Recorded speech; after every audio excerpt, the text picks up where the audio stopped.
everybody. Welcome back to another episode of King Sales, the podcast series where we help you transform trauma into triumph. Today, I got a very special guest joining me. He is a big deal in the creative space. He does a lot with photography, and I'm allowing the opportunity to introduce himself. What's going on, y'all? My name is Kai Deans. On socials, you might see me as Kai Julian. I run a business called Kai Julian Photography, my own business. And yeah, it's nice to be here. Thank you for having me. Yeah, absolutely. So we not obviously, we connected through Sigma. You were Spring 17, right?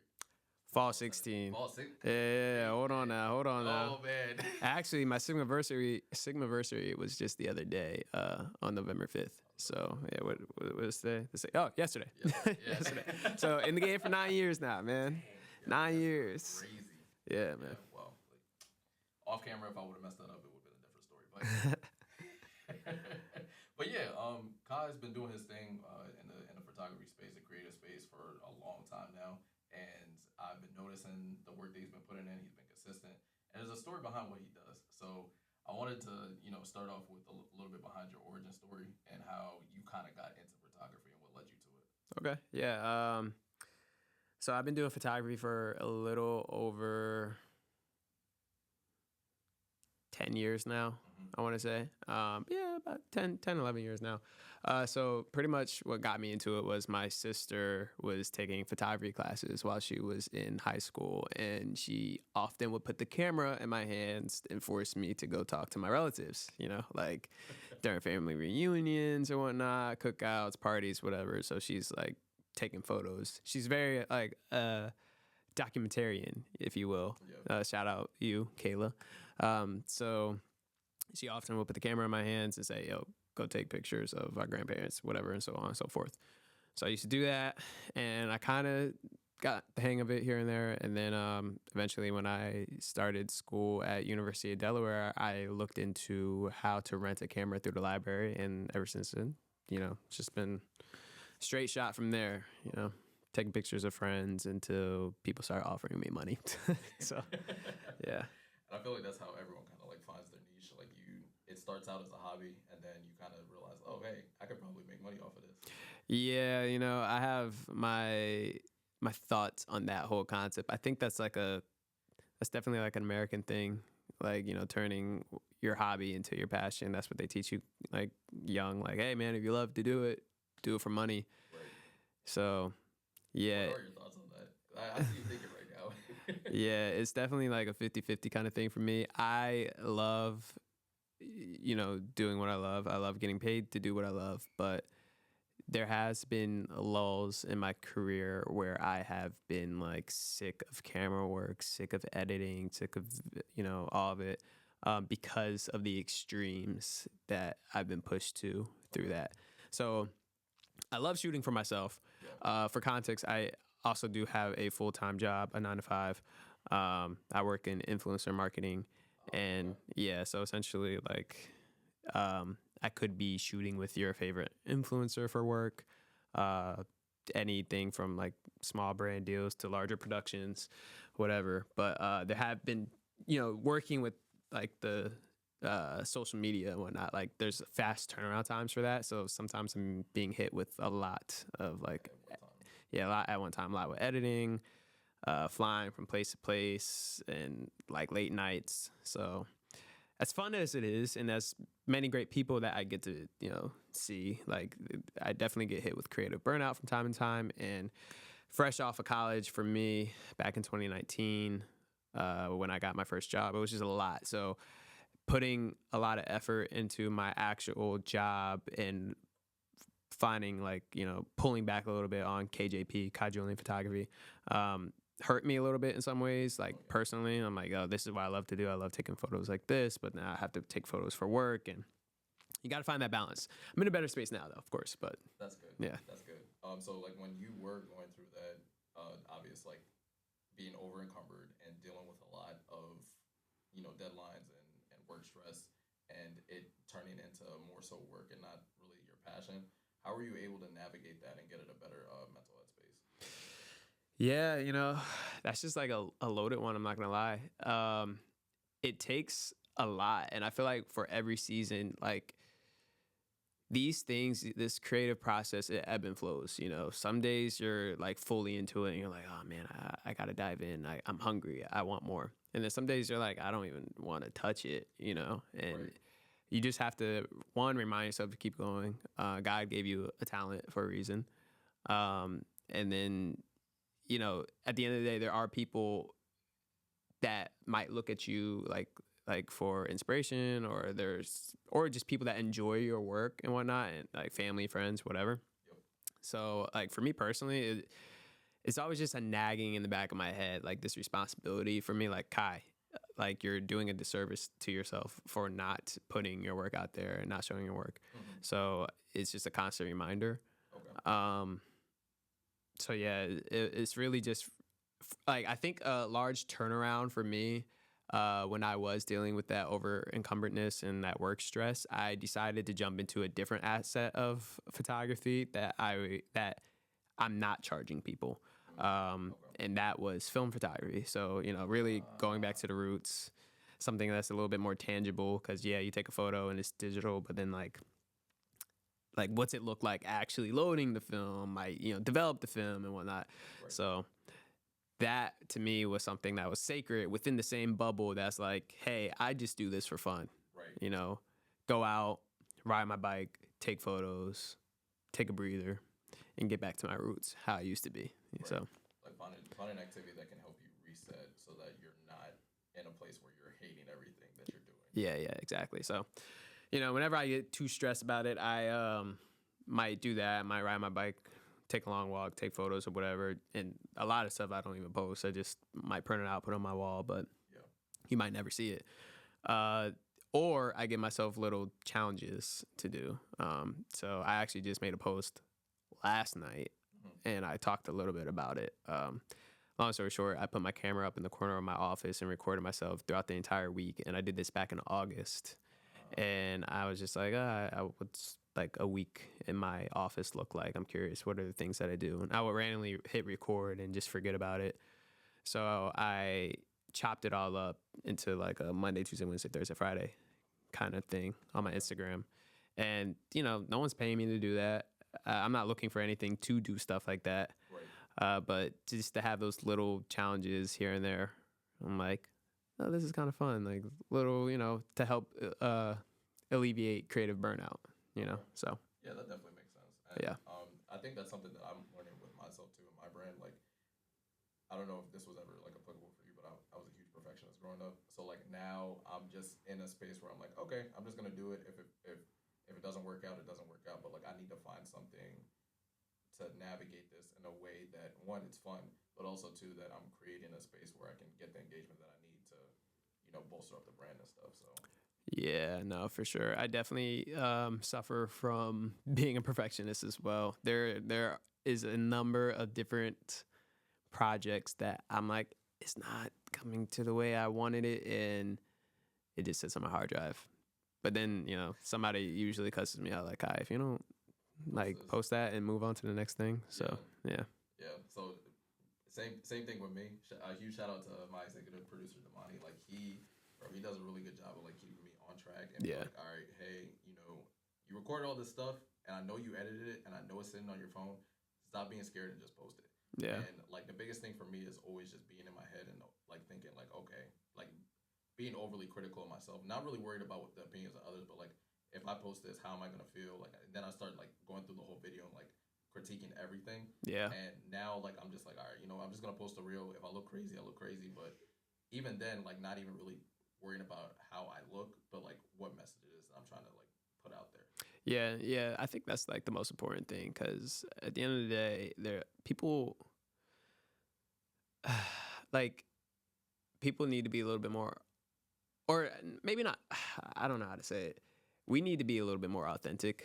Yeah. Oh yeah. You know what I mean? Oh, yeah. And I think a lot of people look to find this work, post this stuff just to get eyes on them, but not a lot of people like put out the work that they want to send a certain message. You know what I mean? So I think we need more of that. So like I appreciate like you saying that. Like, what is that message that you're trying to send out to people? What's the message that I'm trying to send out to people, or start a conversation about certain things? So yeah. And I feel like that's a good transition to the next segment. Like with your particular brand, obviously, with when it comes to photography, period, it can become like a bit of an oversaturated space. So like, Yeah. how have you been able to one not only identify your niche but also separate yourself from other people? Like, what makes Kai Julian photography unique from everybody else? Man, I knew this was gonna be top notch. yeah, like I don't know, like I honestly just try to be myself. Mm-hmm, You know, like 100%. I try to be 100% myself. mm-hmm, Um, and all I can promise is to give you my eye. I mean, yeah, photography is a very oversaturated. Filmmaking in general, like, yeah, especially nowadays, like anybody can have like a cinema camera. You know, like nowadays, like an iPhone, this can get people places. right. And I've worked with people that don't even own like a DSLR or a mirrorless camera that do phenomenal work with an iPhone. Mm-hmm, But like what everyone doesn't have is a very specific eye, and you know, like how certain things are composed, mm-hmm. or you know, lighting techniques, stuff like that. So that's all I can promise people. And especially you can have all of that but not a fun fire personality to work with when you're during these shoots. And I don't know, I might be a little bit, you tell me, I don't know, I might be a little bit reserved right now. I might be talking a little monotone. Sometimes I'm told that I'm monotone. But when it Kai has comes a lot of personality. I, I, I have some personality when I'm fired up, you know. Yeah. Like, look, all my shoots, I carry a speaker with me, Mm-hmm. ask the client, hey, yo, what are you feeling? Like, what you want? Play some music, get personable, like, or personal, whatever. Yeah, And no, yeah, you got it. and you know, like really get to know this person on a like On a personal level. yeah, on a personal level. Yeah, Yeah. almost. Let me land. Let me land. But yeah, get them on a personal level. So that's like always the goal, and that's what I can promise people. And that's what I try to say, that I differentiate myself from another photographer. Okay. Yeah, for sure, and that definitely does make sense. I feel like going back to what we were talking about earlier with the authenticity, with the day and age that we're in right now with social media, I feel like everyone kind of just wants to do what's popular, and they kind of put themselves on the back burner. Like they're trying to be like all the other popular social media influencers, and they don't really know them. Yeah, So yeah, that's a really good trait to have. Like when people see your stuff, when they see your brand, when they book a session with you, they'll be like, "Oh, I remember that time that we were doing a shoot with Kai, and he was really fired up, and he made me feel good, and yeah, he would be someone that I would recommend to other people." And that's how it kind of like snowballs. Authenticity always trumps, the I guess the popularity, if that makes sense. yeah, yeah, for sure, for sure. So, when it comes to your portfolio, because I literally was going through your page earlier, I was like, dang, it's crazy, like where you started at to where you're at now. Oh, really?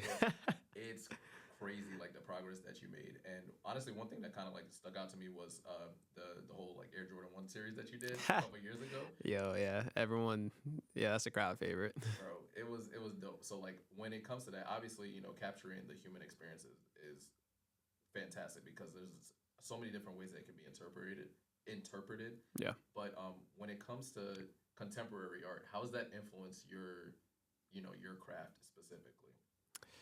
So, yeah, it's funny the way you phrase that question, because of the Miami like Art Basel. Is that why? Like, Yeah, yeah. no. So I'll say this, and if you don't know what we're talking about, it's literally like the first thing that's pinned on my page. I have a series of Jordan 1s, literally wearing some right now, actually. That's funny. I have a series of Jordan 1s where I took photos of them, and it started off with this one in particular. A couple years ago at the Miami Art Basel, or yeah, at the Miami Art Basel, there was a banana that was taped to a wall and sold for like some like astronomical abysmal price that just didn't make any sense. And it's produce, come on now. So I was at my friend's house, and we saw that, thought that was like ludicrous, and we're like, yo, what's something that is a staple that lasts way longer than produce? And a Jordan 1, something that is a staple in the Black community. Yes. That's not going anywhere. Right. And I could have done this trend with like a Timberland, for example, or a Adidas shell top. Like it could have been something like that. But the point is, like, this is something that is worth that money. So tape that thing to the wall, and then it created a series of Jordan 1 photos. I did another one in COVID. I called it like straight off the box or something like that, holding some royal toes.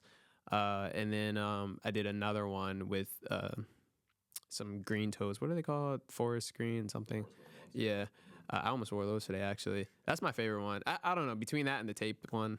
But either way, did that one holding on to the shoelaces. And that was, I think I shot that one during some protests, I want to say. I mean, we're always in civil unrest, unfortunately. But the message behind that one was like, yeah, like, you can't take my culture from me. Like, I was like really gripping that shoe. So anyway, back to your original question, contemporary art. I don't necessarily look for contemporary art to like remix and put my spin on it and shoot. It's really just like things that I find in general that might spark an idea.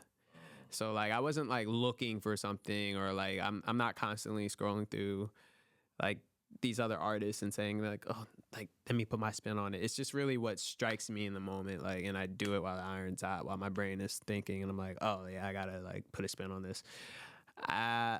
Unbeknownst to me, I did not know that series was gonna be one of the crowd favorites. I sell that print literally all the time. It's definitely a scroll stopper, or yeah, it's so funny saying scroll stopper now when in person it's like, what do people call it? Eye stopper or something like that? Eye catcher. Like if I'm at a stand selling prints like live and I have that one up front, people definitely are like, yo, what's that? Like I need that on my wall. So yeah, for sure. Yeah. For sure. And I think that makes perfect sense, because sometimes I feel like with all creatives, like you're trying to find something that's gonna stick, but sometimes you just have to do things and see how it turns out. And like you said it, like there was no like intention behind it. You just wanted to capture a moment that encapsulated our culture. Well, there was intention. I just didn't think it was gonna get attention. Yeah. So okay, well, and art and media period, like I feel like especially as Black creatives, like we're always trying to capture not only who we are, but like also like emphasize the culture as well. For sure. So when it came to putting yourself out there and like trying to grow your brand and like really put Kai Julian photography out there, how were you able to like pinpoint like, okay, which events am I going to attend? Who should I talk to? Like who should I connect with? Because networking is really important. And brother, I still have problems with that. Like I still sometimes I go to events where I'm like, yeah, that was a hit. Like that launched me. And then sometimes I go to events where I'm like, was that a waste? No, I don't want to say a waste of time. Yeah. But like, like did I? But the thing is, not everything's a waste of time. I take that back. I'm learning as I'm like speaking out loud, because nonetheless, you're still gaining something, some form of experience when you go to these places and these things. Yep. So like, I just go to whatever I have time for. To be honest, like oh, my schedule's open, I gotta go, because you don't know what might happen. Right. Way back when, I'm a member at Rec Philly. And regardless of how often I use the space Rec Philly now in my current place in my career, back when I first started going in 2020, I am so happy that I made that call, bro. Like I almost, they were opening up in their fashion district location, and it was like a open house. It was like a photo walk for photographers. Okay. And the night before, I was bartending at the time. So the night before, a couple of my coworkers were like, yeah, we're doing this house party, like come through, da da da. And I was like, yeah, I want to go. I want to go to the house party. But then I knew I had this thing in the morning, Rec Philly. And I was like, and at the time I was living in Delaware. So like, Yeah. yeah. So like driving to, even though it was like 30, 40 minute drive, it was still early. I'm like, should I go party? Or should I go do this thing where I'm like really like using my camera and everything? So I made the right choice. I dubbed the party. And at the time, I was like, dang, man, I wish I went to that party. I would have so much fun. But I went to Rec Philly that morning. I met some incredible people. And little did I know I would make some art that literally would, like, not catapult my career, I would say, but definitely gave a healthy boost. Like, I got my creative juices flowing. I shot some great shots that day and met people that I worked with in the future. I signed my membership. Everything was golden. And I think about that time. I think about that from time to time. And I'm like, man, what would have happened if I never went? And I'm like, would I be a member at Rec today? Would I still be shooting today? Like, there's certain things happen for a reason. So. Oh yeah, 100%. It's all about God's design. Like, that's something that I definitely try to keep at the forefront of my mind too. Like, especially that lesson of changing my verbiage, like not seeing things as like losses, but instead viewing it as a lesson. Like, what can I learn from this? Yes. So, that's a really good perspective. Yeah, for sure. So, obviously networking is very important. And recently, we were talking about it before we got started. You and two other creatives have gotten together and started the Good Guy Collective, and it's crazy seeing where you guys started to where you're at now, and obviously like it's still in the beginning stages. But like, how did you guys come together and like this just decide to start doing this? Like, what was the spark of inspiration behind that? Yeah. So, okay, the Good Guys. So essentially, we're a social club. If you are not aware, follow us on Instagram at tgg.social. And it started off with, we had the Good Guys a couple years ago where we threw one event, Bay Brunch. If you know, you know. Bay Brunch may come back. It was great. And then COVID hit. And we were like, man, we can't throw events. Let's make a podcast. So we made a podcast. Mm-hmm. And we talked, dropped a couple episodes, and then, we fell off. So then the Good Guys went dormant. And then year after year, one of my colleagues and I, Tommy, kept talking about, we're going to bring the Good Guys back. Oh, I don't know. Let's try. That doesn't happen. Till recently, earlier this year, we're talking, me, Tommy, my other friend, Zulu, who, mind you, we all went to college together. We've all have experience throwing events together. We're all good friends outside of the Good Guys. And we're like, let's just do it for real this time. And, certain things, like we keep saying, by God's design, like certain things happen at certain times. Yes. And no matter how many times we try to get it off the ground years ago, we were still young and dumb, don't know how to run a business, don't know how to handle money correctly. I mean, we knew how to handle money, but like really handle money. Yeah. And we got a little older and we're like, let's actually make this like a real thing, LLC, all that stuff.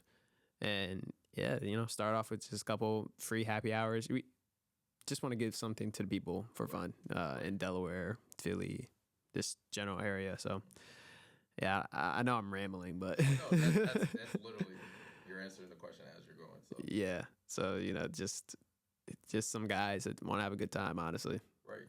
Yeah. Pun intended. And I feel like that's something that's needed.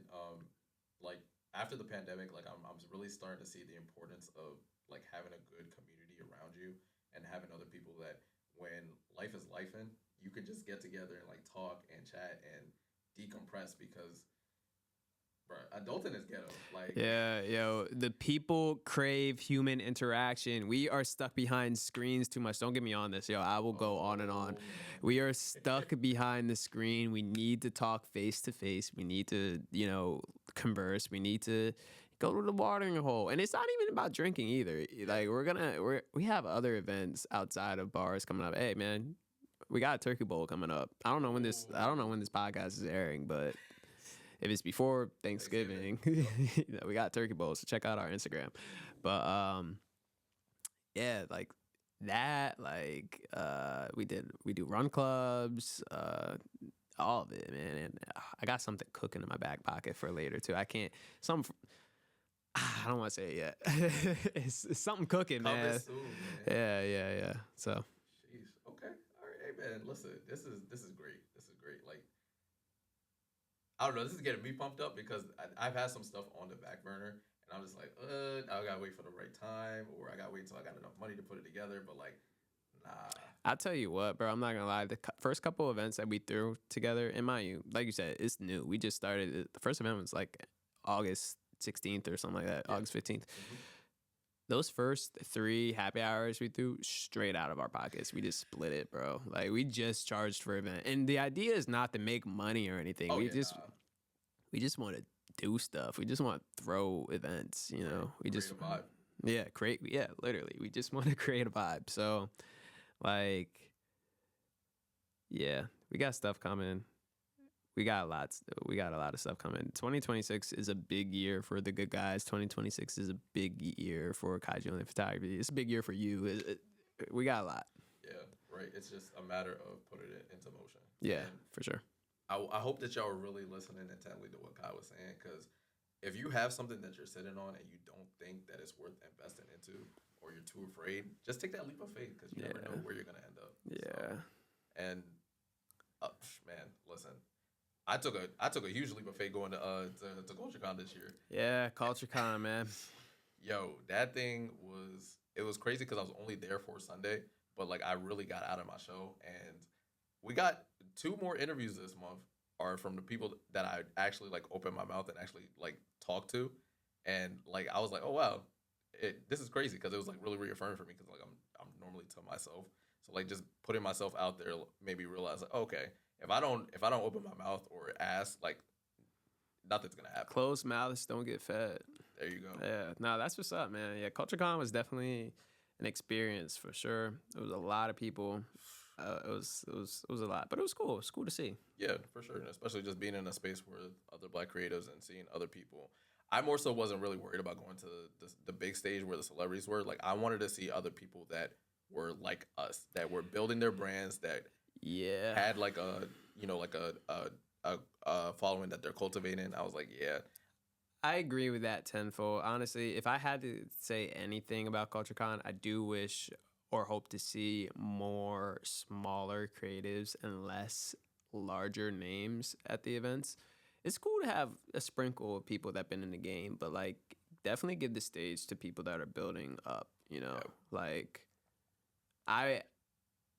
it would be love to show up to an event like that and be put on to somebody that's like, yo, like, I didn't know who you were. And I'm not saying it got to be somebody that's like no following or anything like that. Right. Like, you know, but definitely people that are on the come up. Oh yeah, 100%. That have the conviction behind their message. Like, yeah, for sure. That know what it is. Because there's a plethora of media out there for people that have been in the industry for 20 plus years to get their message out there. Like, so I don't really need like talk after talk after talk after talk with like several different high profile celebrities, you know. Yeah. But that's just me. That's just me. Yeah, no, I can agree, and we could definitely keep on going on that, because it was a whole thing. But yeah, I think for real, like that really like kind of motivated me to like want to do something similar, like on a smaller scale, but also like have other like Black creatives just to get together and to share our experiences, talk about the things that, you know, we dealt with starting out your business, growing your business, finding your niche, like things like that, so that other people can see like, okay, they're doing it just like me. They're working a 9 to 5. They're paying bills, they're adulting full time, and they're still able to make this happen. Like, it's doable. Hey, man, hit me up if you need someone to talk about it. I'm not qualified, but, you know, I can definitely give a little 1-2. For sure. So, I guess the final thing that I wanted us to hit on before we wrapped up is, where do you without, I guess, revealing the whole plan, where do you see Kai Julian Photography taking off in the near future? I knew that was the question, man. I don't know. Like I would hope that I would hope that I could soon be doing Kai Julian photography full time. Okay. Um, like I said, this creative world, this creative industry ebb and flows. So there's months where I'm eating good, and there's months where I'm like, well, I'm glad I'm employed. You know, especially in this economy, like, Bro. yeah. So I mean, I would hope that I could be doing this full time, have like a handful of retainer clients, and just do my thing. But if there's like a solid plan other than just try to get more clients, uh, like does Kai Julian photography want to go into movies or anything like that? Like, no. But you know, I don't Question know. mark? Yeah. I literally change my mind about stuff all the time. So yeah, I don't know. You just gotta stay tapped in and see. Right. That's all I got. Right. Yeah, I think the really the main thing with anything nowadays is just taking it day by day. Yeah. Like seeing what the next day brings and being prepared for what may come. Yeah. Yeah. You That doesn't say don't have a plan. Oh yeah, please don't. Yeah, you gotta have a plan. Make a plan. I got plans. I have a plan. But, Right. But yeah. We'll see. We'll see where I end up at. You know. Okay. But the main goal is to just be doing this full time. Like I would love for that. And like if I could be doing Kai Julian photography full time and the Good Guys full time and just be chill off that, bruh. So. Okay. Yeah, that's definitely reasonable. Yeah. Definitely reasonable. And you dropped a lot of good gems throughout the whole interview. If someone is in your shoes where you were at the beginning, what's one piece of advice you would give them to, take that leap of faith? Man, one piece of advice. I would say just don't stop and ride the momentum, and you will feel it. Like you will genuinely feel that momentum, and it's so weird, bro. Like right now with the Good Guys, I feel the momentum, and we just gotta like keep going. Yeah. Now with Kai Julian photography, there's times where I have the momentum, I'm going, and then I mess up, and then I take it easy, and then I don't ride it anymore. That doesn't mean burn yourself out, but definitely take the time to ease that creative burnout, but don't stop. So that's my advice. Hope it's good. I don't know. Yeah, no, and I have a feeling it'll definitely help somebody. Yeah. That's stuck in their head, like, oh, should I really start? But start. Just jump in. Yeah. And just do it. Yeah. Just jump in there, man. So, all right. Well, hey, it was a pleasure having you on here. Of course, Thank brother. you so much for dropping knowledge and sharing a little bit of your story. And I'm pretty sure someone out there is going to watch this and be encouraged. So thanks for your time. And we'll catch you guys on the next one. Yeah. Hold on. Hold on. Oh. I didn't plug Kai Julian. Yeah. Gotta plug. Gotta plug. Hey, man, if you need a shoot, it's KAI_JULLIAN on Instagram. YouTube is at Kai Shot That. And my website is KaiJulianPhotography.com. Yeah. So, yeah. Oh, yeah. And if you guys go to the website, those prints that we were talking about earlier, you can find them on there. As a matter of fact, we're probably just going to put everything all up here so you guys can see it. So post-editing, you'll see it. But yeah, Kai Julian, thank you so much for being on here, and all the best. 2026 is our year. 2026 is our year. Thank you for having me, bro. Absolutely. And we will see you guys on the next